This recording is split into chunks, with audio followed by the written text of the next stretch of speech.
Hello, and here we go. The last section of the Optra S through the T63 series of printers for training here. This last module is going to pay specific attention to the Optra S and Optra T materials for things that we have not covered. So things that have been covered in the previous modules when we talked about when you're removing the left side panel and you've got this extra cover for your Optra S. We're not going to cover that now. Or removing the plenum cover when you're taking out the fuser. You've already got that information, so I'm not going to go through that at this point. You've already covered it. What I am going to cover are the things that we have not talked about. So we're going to get into a couple of different things here. Let's kind of run through this quick. What are we going to do? We're going to look at engine types. So there are different engine types for our Optra S series. You're going to be amazed at how many engine types there are. And also our Optra T series. Models and features, we're going to go through kind of in brief. We're going to look at, the walk through the paper path, the differences. What differences do we have here? Maintenance kits we're going to look at, and how to do the resets, and parts interchangeability, and some adjustments. Everything else not listed here, we've pretty much gone through. So image formation, pretty much the same thing. So we really don't need to address that anymore, for instance. So let's get into it and talk about the things that we need to discuss here, such as engine types. Engine types for our Optra S here. And see here at the top here you can see listed the Optra S 1250 and 1255. Engine type is 4059 dash, and the last three digits denote which version of the 4059 it is. So I've got my 1250 and my 1255, followed by the Optra S 1620, 1625, and 1650. So all 4059 engines, and then the dash 162, 165, and 160. So a lot of different models already, but we have more yet. Optra S 1855. There are two versions of this one, and they're denoted by the engine type, the 4059-185 or C01. We also have the 2400 series of Optra S's, which are 2420, 2450, and 2455 engine types that follow. And last off, there's one more, the Optra SE 3455. That's also a 4059 engine, -345. So our different engine types. Now you're probably looking at this going, Steve, there's 11 engines here. 11 different machines here. This is a lot of machines. So when somebody says Optra S, my first question is which one? Because there's a lot of them. Optra S is not just one machine. And you've got to understand that as well. And I hope that brings us to light here.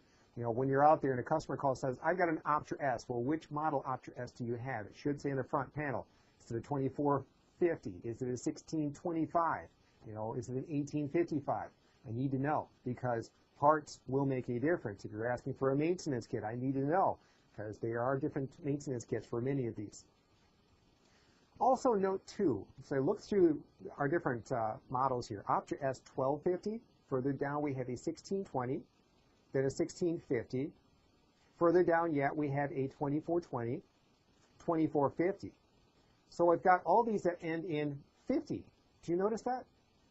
The ones that end in 50 all came out in 1997 as the first versions of this machine. So we only had originally 1250, 1620, 1650, 2420, 2450, 5 different versions of the Optra S, what first came out. The following year, Lexmark basically came through and took those and kind of beefed them up, gave them a little bit stronger processor speed, gave them some more features and introduced them as a new machine.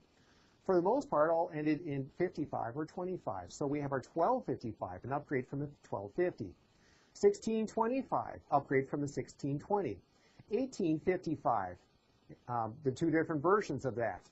And there was no 1655 that came out. The 1855 actually was the replacement for the 1650, which I find interesting because that's about the time that the HP LaserJet 4000 was out and was introduced just shortly before that.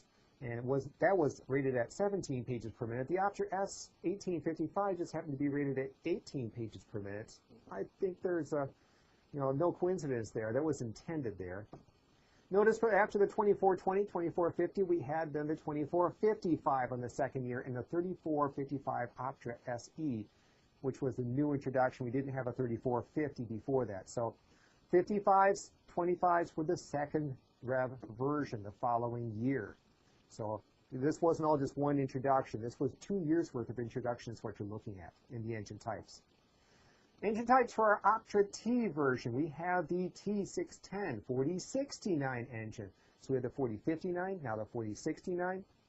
Dash 010 and 01N. Notice that we have the T610N as well.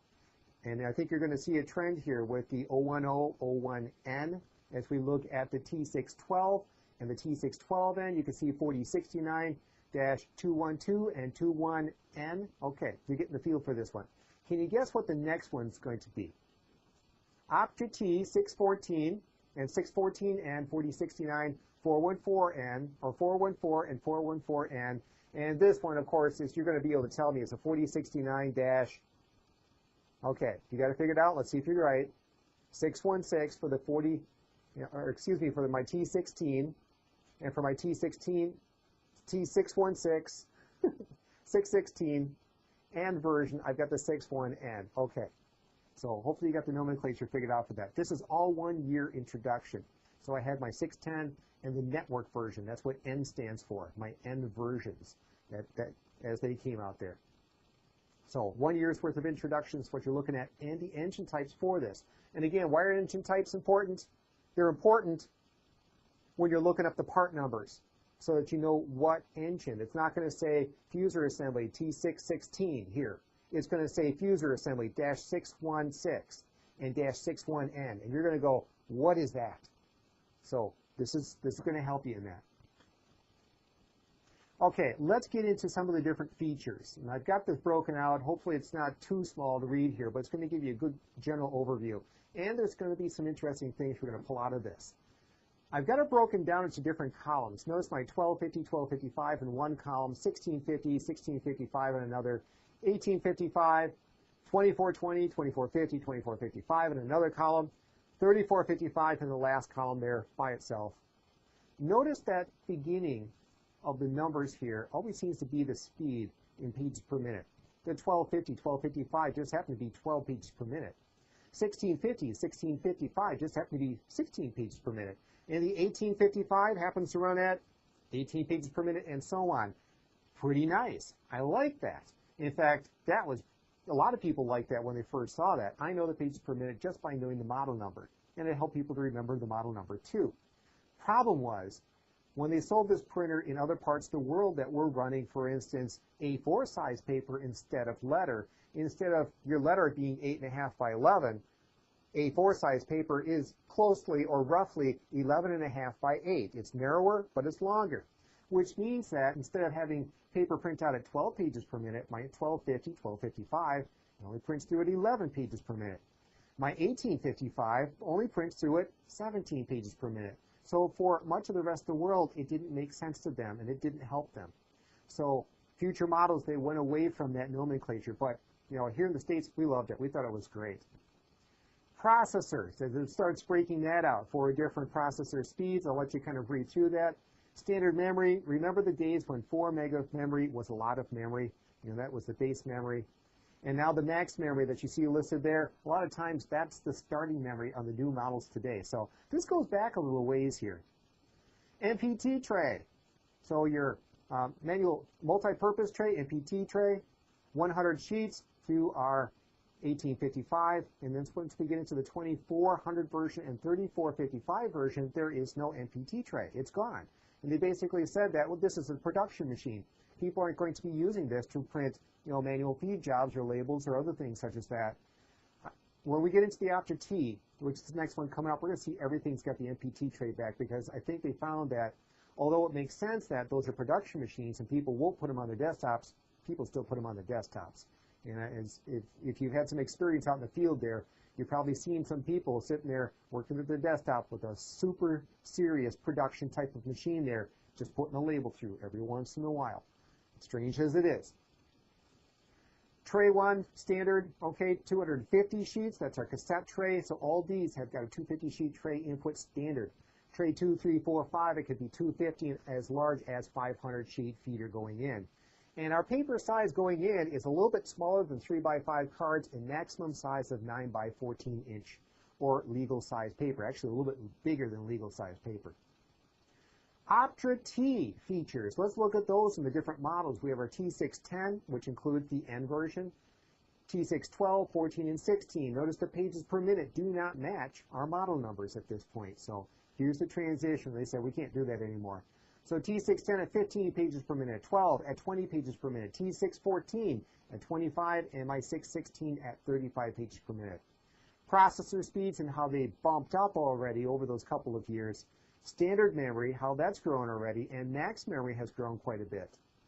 And PT tray, as I mentioned in the last slide, is present on all of these machines now. And our tray 1, now the T610 is 250, all the rest is 500. More production, so we're going to put larger size trays on them right out of the chute. Trays 2 through 5, we can put a smallest tray, 250 sheet, and the largest tray on that, optional tray, we're talking at this point in time, is a 2,000 sheet feeder. And paper size, same as before, a little bit less than 3x5 cards and a little bit larger than, our legal size paper for all the different models. Okay, moving along here. Image formation, same stuff. We're not going to cover image formation here again. Paper path, there are some slight differences. Let's take a look at those. Taking a walk through the paper path for the Optra S, the differences here. One of the differences here, and if you were working on an Optra S before, you may have noticed this. Opening up the doors, taking out the toner cartridge, looking inside on the left-hand side, and as you can see in the picture here, I have my hand in there. My thumb is pointing at sort of a bluish-greenish type of thing, or turquoise if anything, I'd say. But if I take that and I press it with my thumb like I do here, you can see that, well, you sort of see as I press that down, what it's doing is it's releasing those aligner rollers from the rollers down below it. In other words, my aligner roller on top and the roller that's driving it are pinching the paper in between. When I press on that green lever there, it releases the pressure so I can take that paper out. So if I have a paper jam, I'm not tearing it off in that aligner assembly, or that feed aligner assembly. So that's the whole idea behind that little green lever that's inside there. Didn't make it a whole lot of fun if you took the feed aligner off there because it was tricky to figure out how it goes back on. Future models, the Optra T on up, you don't see that anymore. So they must have figured this isn't as big of a problem as we thought it was. So just on our Optra S, versions here. Other things to walk through the paper path, the smart chip location. This is for the Optra T and the Optra SE3455. And as you can see in the picture here I have on the right, I've got the top lid open on the machine, and down in those yellow circled areas, down on the cartridge, that's the smart chip. And up on top, the lid there, that's the contact that reads it. So when I close the lid, those two contact fingers make contact with that chip down there. It reads the chip and says, yes, it's a Lexmark cartridge. We're ready to roll, and away we go. So that's where the contacts are. So if you were earlier doing the walk through the paper path, and I pointed out the little pins in the back here reads the smart chip, and you're going, what pin back here? Optra S doesn't exist. Optra T doesn't exist. So if you're looking at an Optra T or an Optra SE3455, this is where those contacts are. So just pointing out that difference here. With that too, no other Optra S printers have smart chips. So other Optra S printers, they don't have any smart chips. This is the only one, the 3455. So my 2400 series, 1600 series, 1855, they don't have smart chips. They're able to detect the toner cartridge by the turning of the wheel.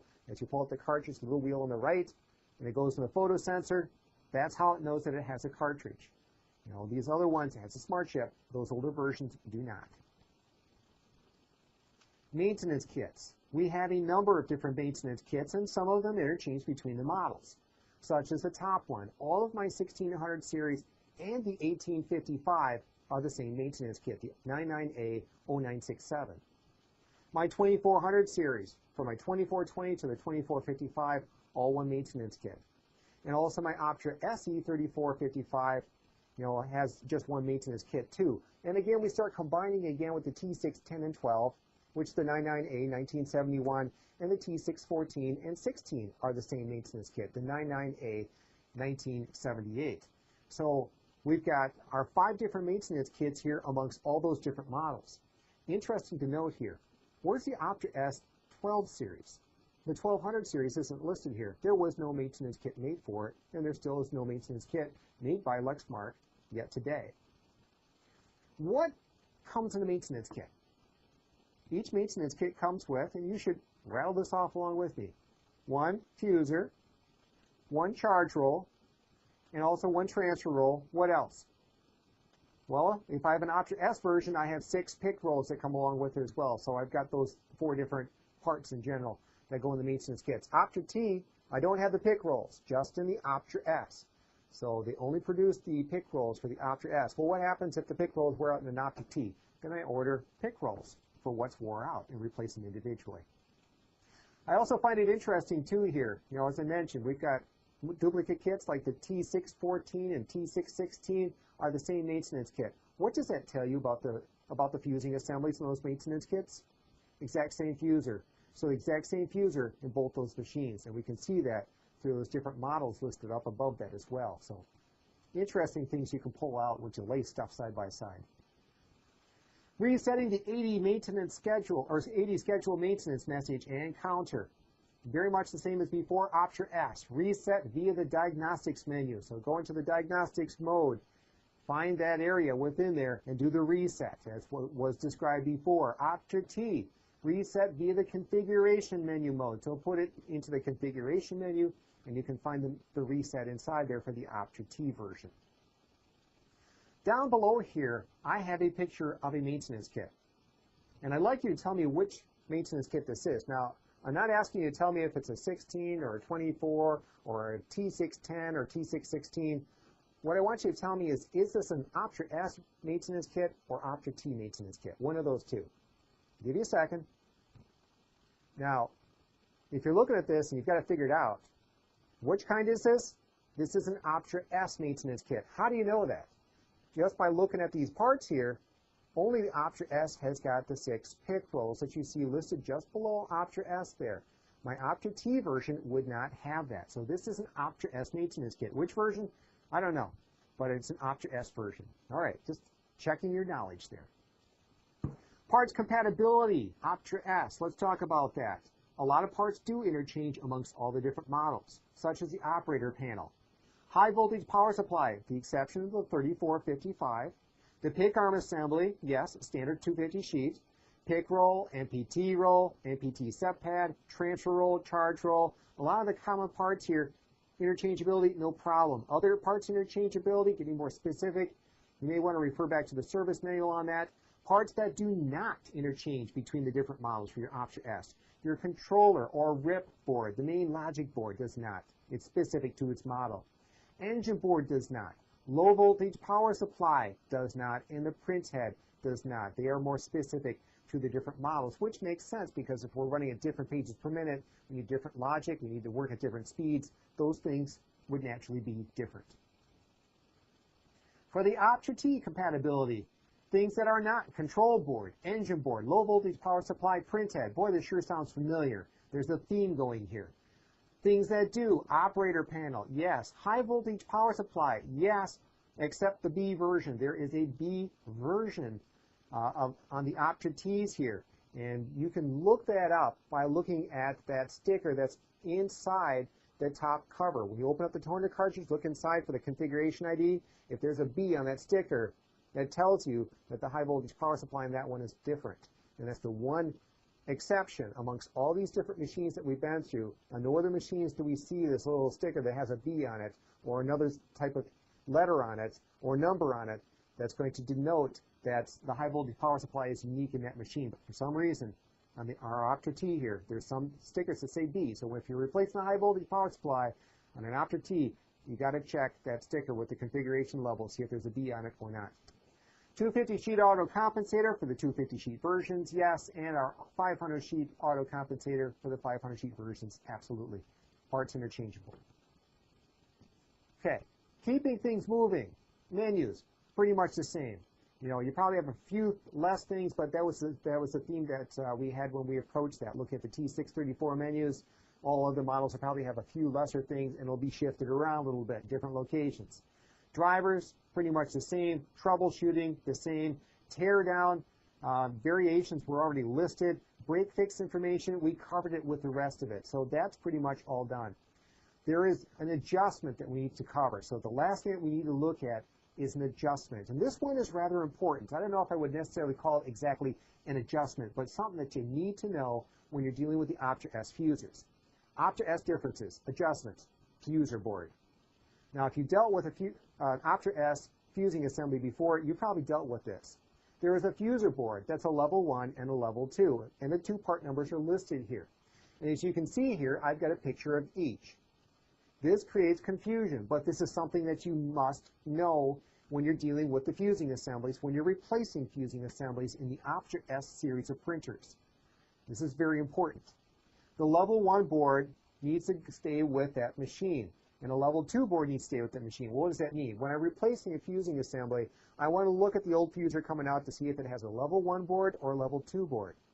The new fuser that comes with it is going to be shipped with both a level 1 and a level 2 board. Most of the time, the right board is going to be on that fuser. Every once in a while, it's not going to be right. So you need to look at the fusing assembly and determine which board does it have, and if it's got the wrong board on the replacement fuser, to switch it out with the other board that came with it to make sure that it matches what's in there. Why is that important? Because these boards are driving the solenoid, and there's two different voltage levels that drive the solenoid. And if you put the wrong board on to the fuser, you can end up blowing up the engine board. Now, you heard me right. Did I get your attention now, just in case you're fading off there? You can blow up the engine board if you put the wrong level board on. So you got to know which one that you're working here and do this right. So level 1 and level 2. So you're taking a look at the boards. You understand this? Good. Let's put it to the test. I have here a fusing assembly. Optra S fusing assembly. It doesn't matter which model it is. Can you tell me if it has a level 1 or level 2 board on it? You're probably thinking back, wait a minute. Yeah, I wasn't expecting this. Well, let's take a look. Let's learn. Can you see the board? Some of you are looking at this going, yeah, Steve, I see it. I know which version it is. Okay, don't say it out loud. We don't want anybody else to hear this. Okay. In the yellow box here, this is the board that we're talking about. And we have to determine if it's a level 1 or level 2. Can you tell now that you know where the board's at? Let me give you another hint if you haven't figured it out yet. Here's the picture of what I had before, level 1 and level 2 boards. Which version is it? Now you're looking at this saying, oh, it's a level 1 board. Okay, you've got it.